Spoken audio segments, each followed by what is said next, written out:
Momi Gombe, Momi Gombe duniyar kyawu, wajen ado, ɗawisun duniya, iya tafiya, ko wahainiya albarka, kyakkyawan haƙora gami da haske, tamkar ya hasken rana, sansanyen murmushi, ko ruwan ƙanƙara albarka, zaƙin murya, ya zarce zuma balle sukari,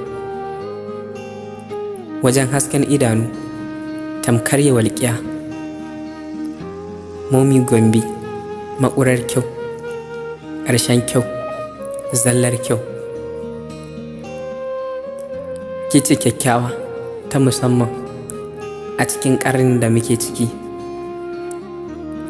Na daɗe idanu ba su tozali da kyakkyawar halitta wadda kyanta ke ruɗa kallo ba, tamkar yake